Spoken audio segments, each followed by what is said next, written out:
Десь наприкінці 20-го сторіччя один чоловік на ім'я Брайан Кі, колишній бухгалтер британської компанії Lee Parents, порпався у смітнику біля заводу в англійському місті Вустер. Що саме він там шукав і чому полюбляв зазирати у фабричне сміття, історія замовчує. Та в одному зі сміттєвих баків він знайшов старі зошити у шкіряних палітурках. Коли їх розгорнув, то побачив те, що компанія ретельно охороняла майже 2 сторіччя. Оригінальний рецепт вустерширського соусу. Того самого знаменитого з жовто-помаранчевою етикеткою, який стоїть у кожному шанованому барі світу і без якого неможливо уявити справжнього коктейлю «Кривава Мері».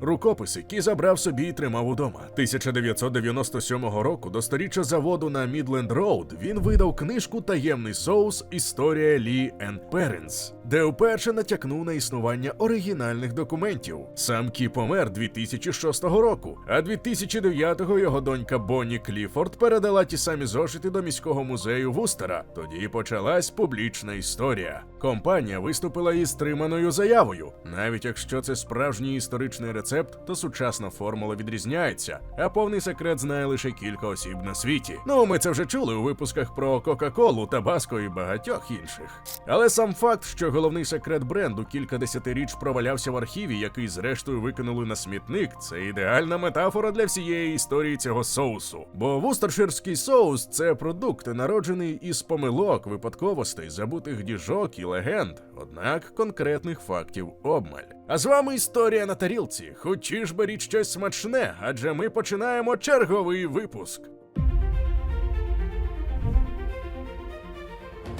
Вітаємо! Ви на каналі Історія на тарілці, де ми говоримо про їжу, історію, культуру та їх взаємозв'язок. Попереджаємо! Нас не можна дивитися на порожній шлунок. А тепер до чергової історії.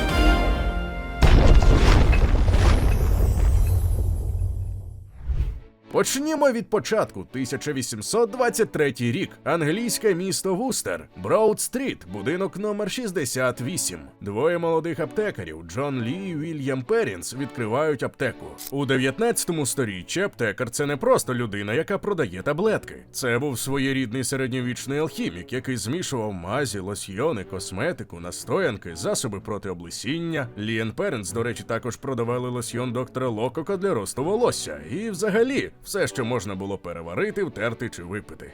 У їхньому магазині продавали азійські спеції, сушені фрукти, екзотичні прянощі. Вустер стоїть на річці Северн, між двома великими портами – Брістолем і Бірмінгемом. Отож до міста потрапляли товари з усієї Британської імперії. Тут починається та частина історії, яку самі Лі і Перінс роками переказували своїм працівникам. Приблизно 1835 року до аптеки зайшов аристократ на ім'я лорд Маркус Сандіс, який нібито щойно повернувся з Бенгалії, де служив губернатором.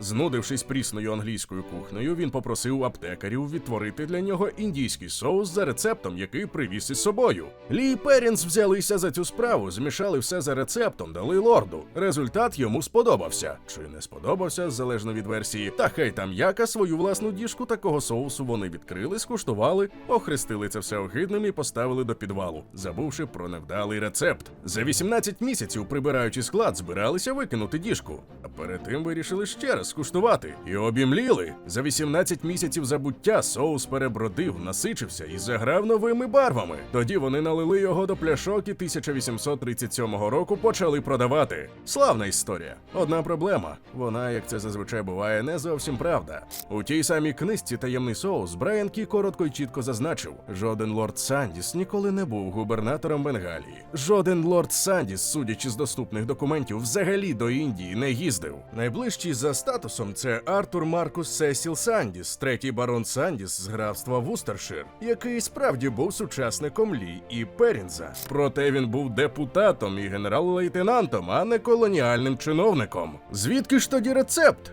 Найімовірніше пояснення – колективне. Аптека Лі і Перінза мала доступ до всіх інгредієнтів, які сьогодні входять до соусу. Тамаринду з Індії, соєвого соусу з Китаю, спецій із Цейлону, анчоусів із Середземномор'я. Більшість цих продуктів у середині 19 сторіччя вже продавали у Британії. А ідея змішувати ферментовану рибу з прянощами для створення універсального соусу навіть і не нова. Вона налічує приблизно 2000 років. Ви, напевно, в курсі, що в давньому Римі існував продукт під назвою гарум. Рибу, переважно скумбрію, анчоуси, дрібну рибу, засипали сіллю і ставили у великі кам'яні чани на сонце. Кілька місяців риба ферментувалась, розкладалась, перетворювалася на бурштинову рідину з різким потужним концентрованим смаком. Гарум був у Римі таким популярним, що його виробляли промислово в Іспанії, Північній Африці, Португалії. Цілі міста жили з гаруму. Пліній старший у першому сторіччі нашої ери присвятив йому цілий розділ природничої історії. У кожній заможній римській кухні стояла амфора гаруму, як сьогодні стоїть пляшка соєвого соусу на японській кухні чи вустерширського на британській.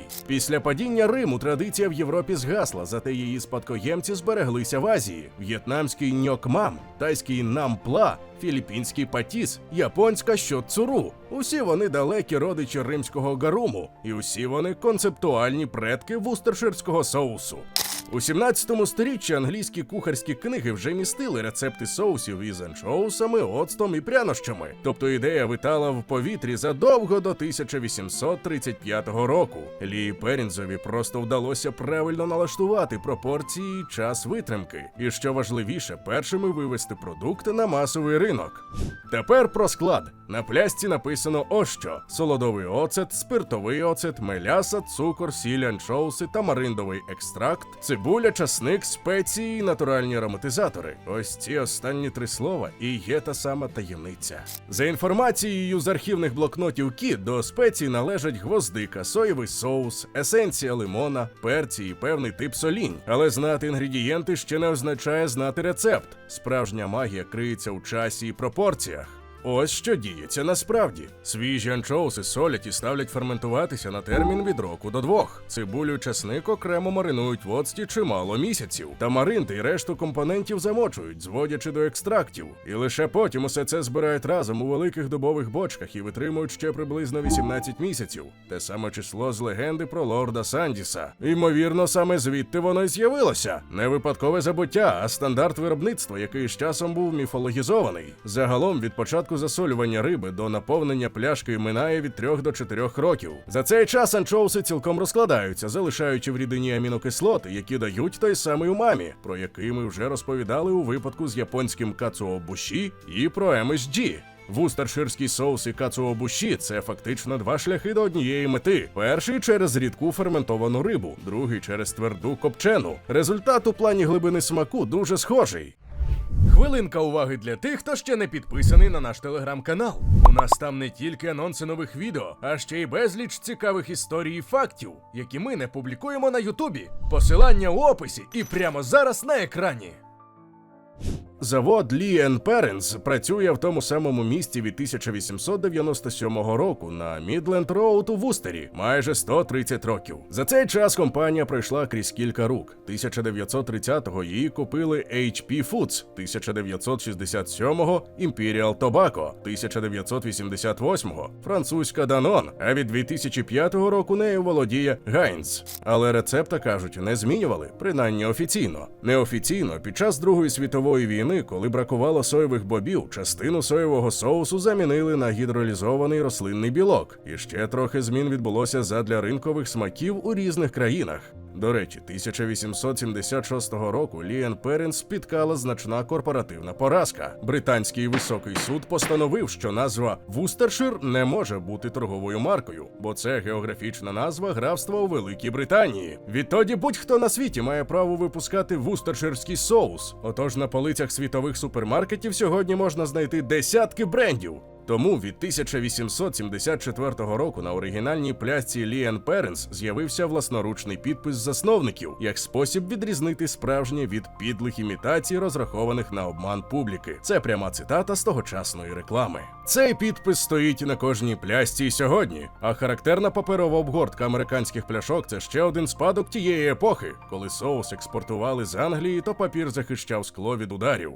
А тепер найцікавіше, де цей соус насправді став національним. Ні, не у Британії. Найбільше вустерширського соусу на душу населення за статистикою 1996 року споживають у Сальвадорі. За певними джерелами на кожну людину приблизно 71 грам на рік. У ресторанах Сан-Сальвадору пляшка стоїть на кожному столі поряд із сіллю і перцем. Її так і називають сальса інглеса чи сальса перенс. Як саме британський соус став обов'язковою приправою в Центральній Америці, ніхто точно не знає. Ймовірно, його привезли британські торговці в 19 сторіччі, а місцеві звикли, тож відтоді так і є. Ще вустерширський соус – обов'язковий інгредієнт двох знаменитих коктейлів. 1921 року у Парижі у барі Герріс Нью-Йорк Бар француз Фернан Петьйо уперше змішав горілку з томатним соком і додав кілька краплин вустерширського соусу та табаско. Так народилася Кривава Мері. А 1969 року у канадському Калгарі бармен Волтер Чел вигадав коктейль «Цезар». Горілка, кламато, перець, кілька краплин табаско і знову таки вустерширський соус. Обидва коктейлі сьогодні – бранчевий стандарт у всьому західному світі. І обидва неможливі без 2-3 краплин цієї темної рідини. У Бразилії і Португалії соус називають мольо інглейс – англійський соус. У Мексиці – сальса інглеса. У Японії його лють на тонкацу. У США без нього не існує чилі, американської версії цезар-салату і половини рецептів барбекю. Тобто продукт, який народився в аптеці в невеликому англійському місті від рецепта фейкового лорда-губернатора, обійшов земну кулю і пустив коріння в національних кухнях десятків країн. Ось така історія. Соус, за яким стоять 18 місяців у підвалі, 3-5 років ферментації анчоусів, 2000 років традиції, якщо рахувати від гаруму, і один британський бухгалтер, який на пенсії порпався у смітнику. З вами була команда Історії на тарілці. Не забудьте підписатися, якщо ви з нами вперше. Побачимось у наступному випуску.